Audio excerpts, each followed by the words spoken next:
In the stillness of the night, when the world sleeps and the soul stirs in search of something beyond the visible, there emerges from the depths of the heart a whisper, almost inaudible. Guide us to the straight path. This is not just a plea. It is the primal cry of every soul ever separated from the divine, every heart wounded by distance from its source. And when the seeker, broken yet hopeful, utters these words in sincerity, the veils of separation begin to thin. Surah Al-Fatiha is the essence of the Quran. Within its 7 verses lies the ocean of divine reality. But verses 5 to 7 are the soul's navigational compass, directing it towards unity. The Sufi saw in these verses not just a call for direction, but a roadmap to the annihilation of self and reunion with the beloved. Let us journey deep into the heart of these verses, not to analyze them with intellect alone, but to feel them, to live them, to dissolve into them. Ihdina Sirat Al-Mustaqim, guide us to the straight path. The seeker has already praised the Lord of the worlds, acknowledged his mercy, surrendered before his judgment, and confessed absolute servitude. Now a sacred turning point is reached. Guide us. But what is this Sirat al-Mustaqim? Is it a straight line leading to paradise? A moral code? A religious law? For the Sufis, it is far deeper. It is the path of Tawheed, the straight, unwavering line of divine unity that leads from multiplicity to oneness. It is the thread connecting the exiled soul to its origin. It is not geography, but spiritual trajectory. When a spiritual aspirant cries out for this guidance, he is not asking for worldly knowledge. He is asking to be awakened, to be shown the truth that exists beyond the senses.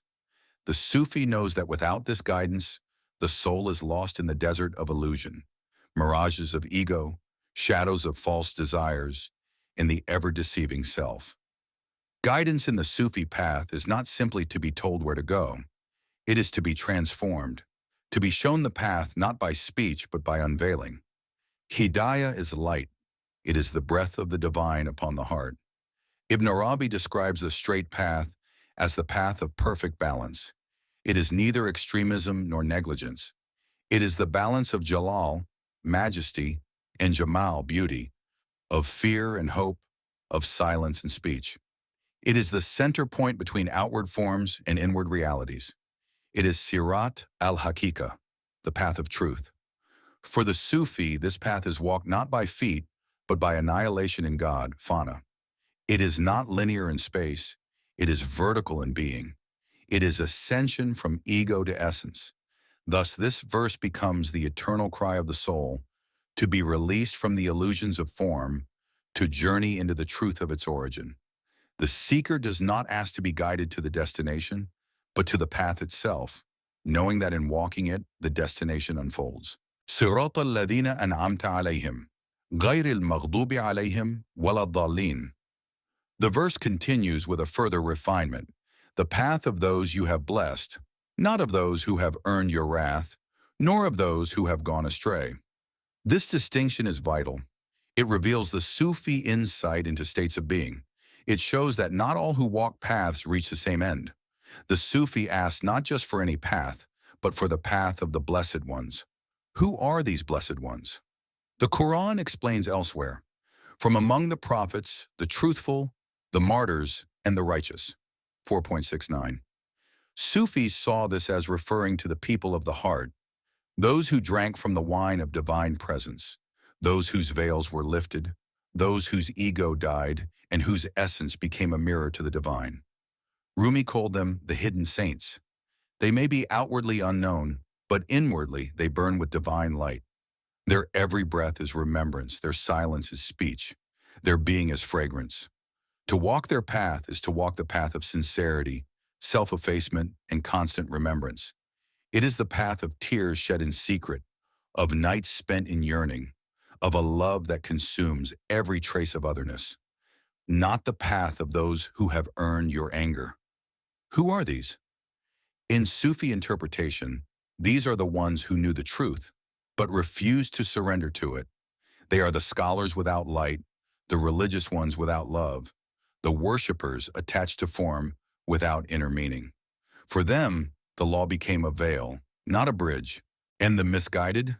They are the lovers without knowledge, the spiritualists without grounding, the ones who chase experiences but not essence. They are intoxicated, but not by the wine of Haq. They may be sincere but lack the rope of knowledge to guide their flight. Thus the seeker prays not to be among the lost, neither the arrogant nor the aimless, but to walk the balanced path of inner illumination and outer submission.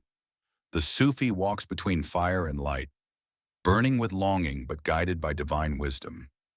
The depth of dual negation. Ghayr al-Maghdubi, alayhim walad ad-Dalin. This portion is not a casual negation.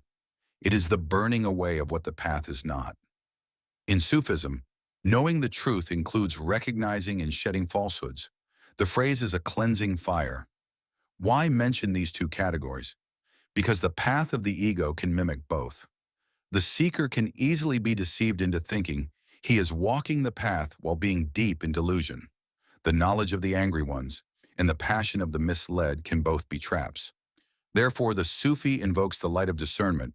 Furqan, Ibn Ata'illah says, "Do not look for illumination in anything other than him, for light is from him, and wherever his light is absent, all is darkness."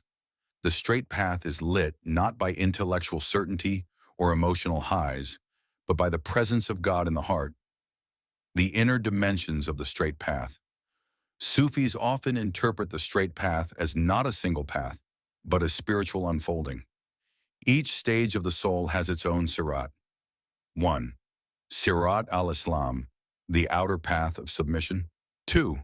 Sirat al-Iman, the inner path of belief and contemplation. 3. Sirat al-Ihsan, the secret path of seeing God in every moment.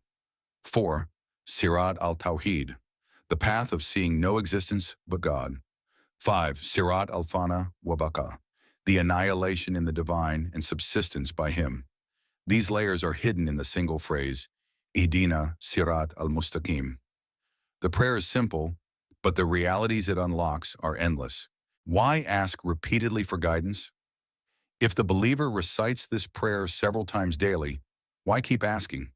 Because the straight path is not a single road. Each moment, each breath, presents a new test. The Sufi says, the path is not in time and space. It is in states of the soul. You may be on the path at dawn and off it by dusk, if heedlessness enters. So the seeker prays constantly, "O Lord, keep me steadfast, keep me awake." This repetition is also a reminder to the ego that it cannot claim certainty. It must remain humbled, dependent, empty.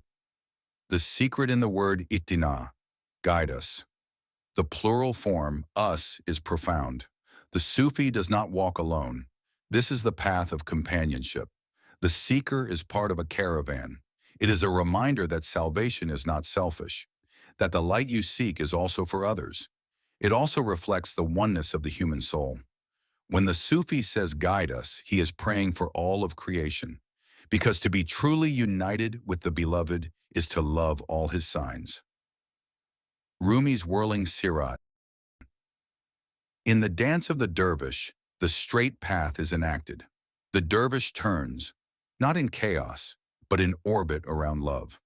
One hand raised to the heavens to receive, one hand pointed to the earth to give. This is the balance of the Sirat. The center is God, the turning is the soul, the path is the love that bridges the two. Final reflections. The path is the beloved. Ultimately, in Sufi metaphysics, the path is not separate from the goal. The straight path is not a means. It is an unveiling. And what is unveiled? The beloved himself. Ibn Arabi writes, the path is none but God himself. He is the seeker, the sought, and the journey. Thus, when the seeker prays, guide us to the straight path, he is not just asking for direction. He is calling upon the beloved to draw him nearer, to make the veils fall, to let only divine light remain. And in doing so, the seeker discovers that the destination was never elsewhere. It was always within. The path was not outside, but buried beneath the layers of forgetfulness in his own heart. Become the seeker who truly walks. You have read, you have listened. Now the question is, will you walk? This world is filled with distractions, voices, maps, and false guides.